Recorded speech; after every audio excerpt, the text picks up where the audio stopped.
Assalamualaikum warahmatullahi wabarakatuh.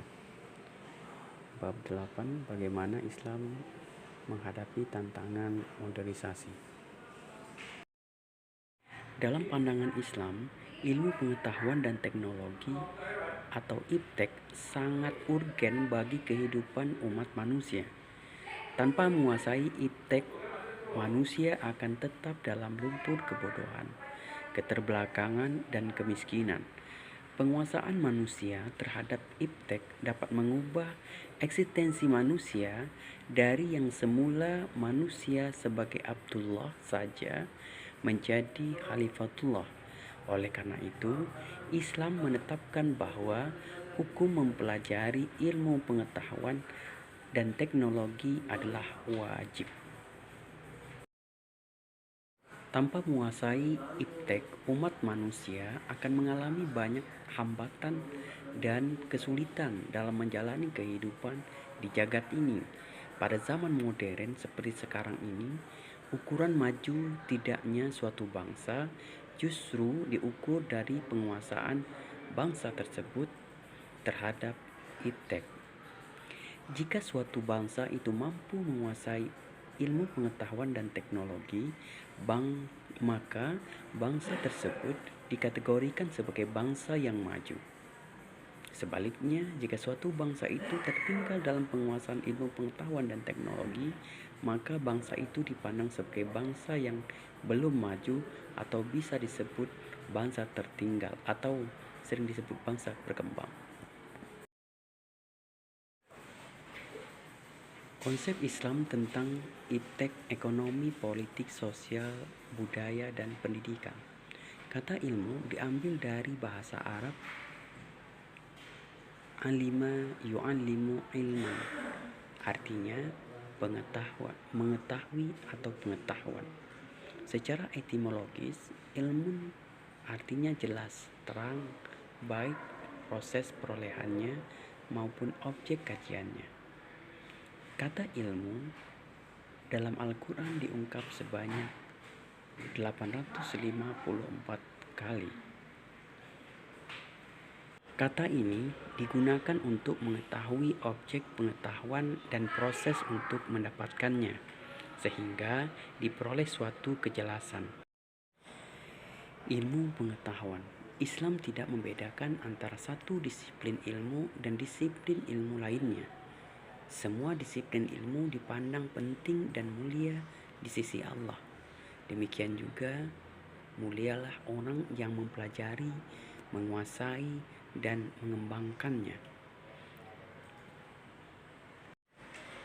Orang yang menguasai disiplin ilmu disebut alim. Jamaknya adalah ulama.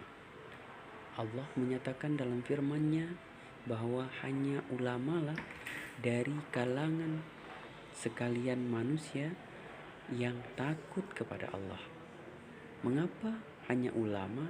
Sebab merekalah yang mengetahui bahwa hakikat ilmu itu sebenarnya datang dari Allah Subhanahu wa Ta'ala. Iptek dalam kacamata Islam tidak sebatas nilai baik secara ontologis, epistemologis maupun aksiologis. Dalam kacamata Islam, sumber ilmu itu dibagi menjadi dua. Yang pertama, ayat-ayat Qur'aniyah, dan yang kedua, ayat-ayat kauniyah. Ayat-ayat Qur'aniyah dari sumber pertama munculnya berbagai disiplin ilmu, misalnya teologi, mistisme, ilmu hukum, politik, ekonomi, perdata, pidana, dan lainnya.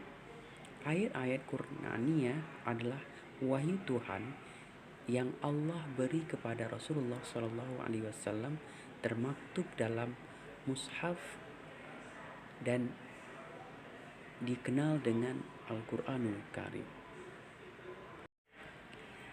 Kedua, ayat-ayat kauniyah.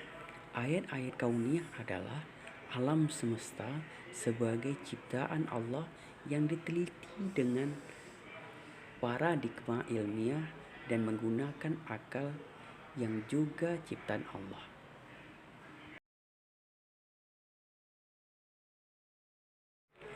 Islam dan tantangan modernisasi. Modern mengandung arti maju dan berkemajuan dalam segala aspek kehidupan, ideologi, politik, ekonomi, sosial, budaya, dan lain-lain. Modern adalah perubahan sikap dan pandangan dari tradisional ke rasional, dari primordial ke logis dan nalar. Modernisasi merupakan proses terjadinya pemodernan untuk kemajuan dalam segala bidang kehidupan melalui akselerasi pendidikan dan aktualisasi teknologi. Modernisasi telah mengubah wajah dunia dari kusam menjadi bersinar, dari yang berlamban menjadi serba cepat, dari yang tradisional menjadi rasional, dari yang primordial menjadi nalar. Karakteristik ajaran Islam.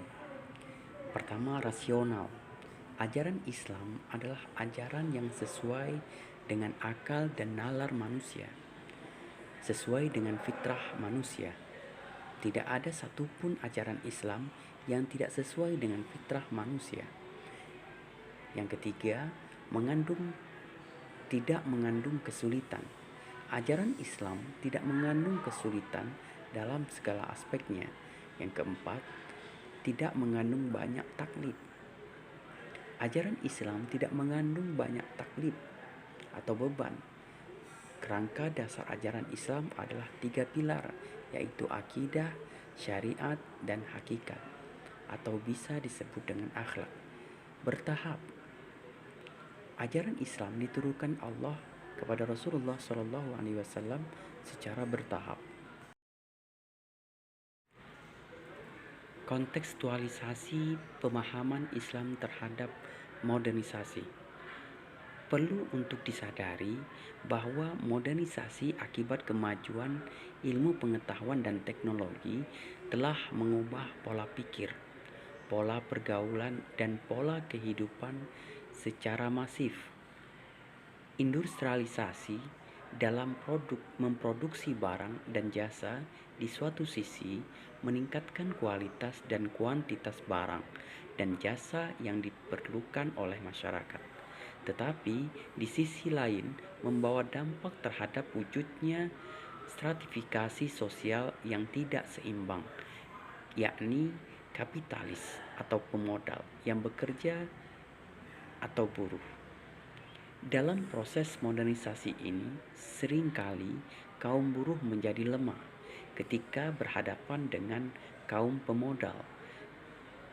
Ketidakharmonisan antara kedua pihak ini seringkali menjadi pemicu terjadinya adagium di masyarakat, yang kaya semakin kaya, yang miskin semakin miskin.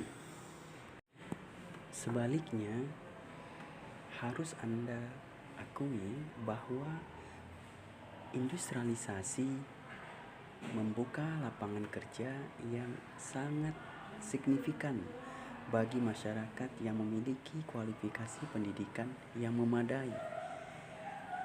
Tetapi industrialisasi juga menyingkirkan sebagian masyarakat yang minus pendidikan atau tidak memiliki pendidikan yang memadai.